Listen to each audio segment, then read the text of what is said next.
December 28th, 2022. Well, I had some good news today. The Supreme Court, I think, made the right decision on the Title 42 issue, and I think handled it in a very clever and interesting way. And I had a previous video, I'd addressed the issue that this was going to go to the court, and I had some hope, I think, expressed that they would do something favorable on it. And so I'll kind of get into the detail here as to what I think this is. Um, and by the way, again, give me a like if you can. I appreciate that. It helps out with the algorithm. And of course, the uh, if you haven't subscribed already, please do. And of course, you can click the bell for notifications. I think what they did is fairly clever here. What they initially put a hold on the lower court's decision to end Title 42, and they basically decided in a very clever way to hear the case. This was a 5-4 decision. Gorsuch, one of the conservatives, didn't rule for it, but he had a specific reason, I think. I can go into that a little bit later too. But and of course, the three liberals, of course, supported their liberal lower court justice, or excuse me, judge, in the D.C. Circuit.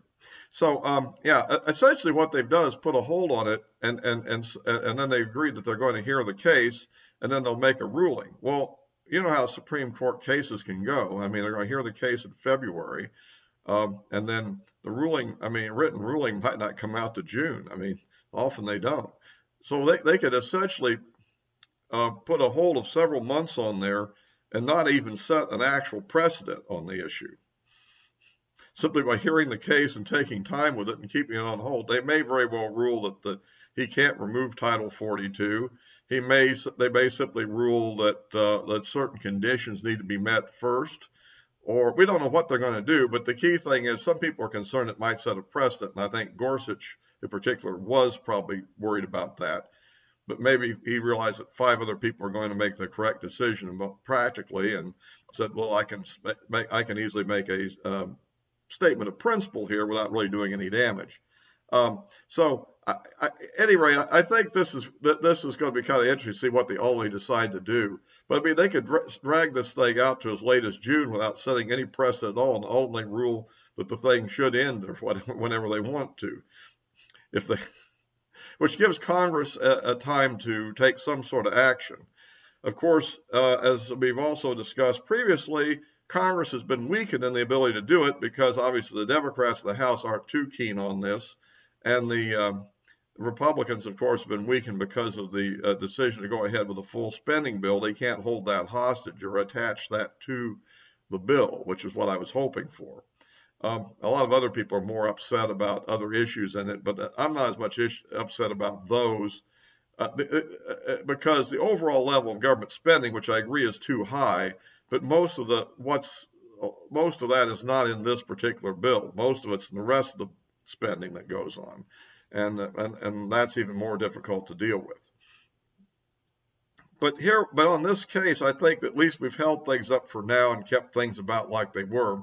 I mean, the border crossings are still spiraling out of control, and are at all-time high records, even in cold weather in the winter, which is very unusual.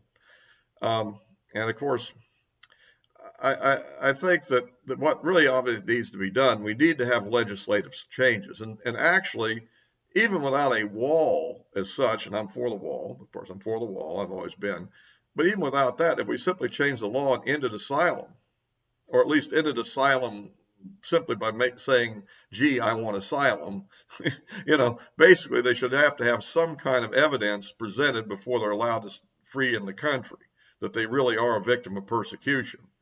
And probably the best way that should be done is they should come to the first embassy or consulate they can approach after they leave their country that they're fleeing from for some alleged reason, and present that case to that consulate, and then be given a thumbs up or thumbs down on whether or not they would get a hearing for asylum. In other words, sort of a pre-certification. If they don't have any really good excuse, well, it's just kind of bad where I come from, and I think there's more opportunity in the United States. That's not an excuse. Apply for immigration status, don't apply for asylum, and go back home and wait to see what happens. Basically, that's the attitude I have on that. We need to change these laws. There's some really bad court rulings, and actually, that's something else the Supreme Court could do. They could rehear some of these old precedents that have been set, and some of these previous consent decrees have occurred, and simply void them. I would point out that one time the Supreme Court literally took an obscure case of the district court in Texas, and then basically made a decision about laws that basically regulated adult sexual activity, let's say, um, and basically voided them nationwide. Now, I'm not criticizing or endorsing that. I'm not really getting at that issue. I'm just showing the precedent set that the court can do things like this. And I'm hoping that they look at this a little bit broader than simply Title 42 if they're going to get into it. Because Title 42 is really COVID related, and I don't know whether the COVID situation coming across the border is more critical now than it was. There is a case to impose travel restrictions on China right now because apparently there's a major pandemic breaking out in China of COVID because they've been so repressive in how they've tried to control it for so long that now that they're dropping these extreme measures, it's starting to spread because they've basically slowed up the process, but they haven't ended the threat. They have a population that largely has effectively little to no immunity to it, and such as we've built up in, say, the United States because of all the, 2 years here of and a half of a pandemic. People have had enough cases, enough vaccinations, enough whatever it takes to give some degree of immunity, that there's a lot more residual immunity here than there is there. So anyhow, and because they may very well develop a new strain with this thing breaking out like this, that might be an area to do a kind of a Title 42 restriction on them for the time being. But at any rate, that kind of is what I think about the subject in general. I mean, we need to be pretty, we need to change how we're handling this border. And yes, we do then need to, build a wall, and we need to reinforce the wall with high technology to monitor what's going on, drones and sensors and all that, and have a robust border patrol that actively intervenes with anybody that tries to breach the wall by climbing over it or digging under it or whatever they do. The wall is just to slow them down to give the border patrol a chance to respond and maybe totally deter the completely weak crossers.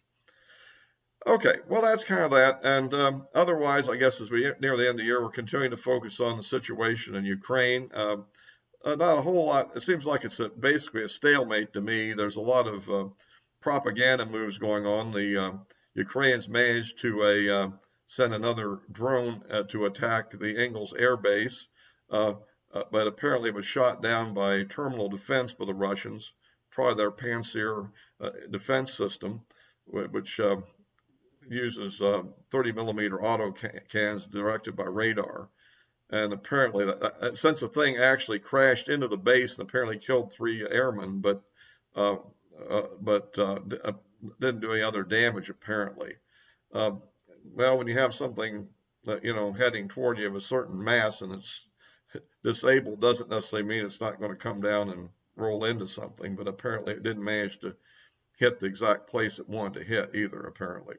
And the battle at Bakhmut is still going on, which it's an ongoing struggle. A lot of horrible things going on. I saw a video on that done by Vice Media about the conditions of the people that living in there. It's just horrible.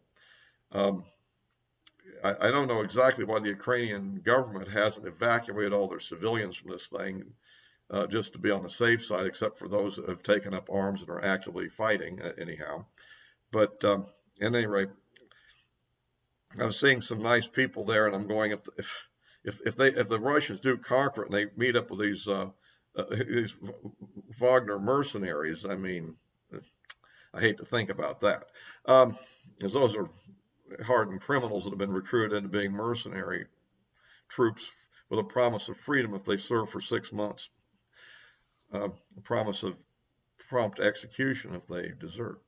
Anyway, that's the way that operates. But anyhow, and on the other hand, the Russian foreign minister sort of issued an ultimatum saying that that basically giving him a sort of a warning that, you should better come to terms with us or else, which seems to preface the possibility that this long vaunted assault by these mobilized forces that I've discussed previously may be nearing time to happen.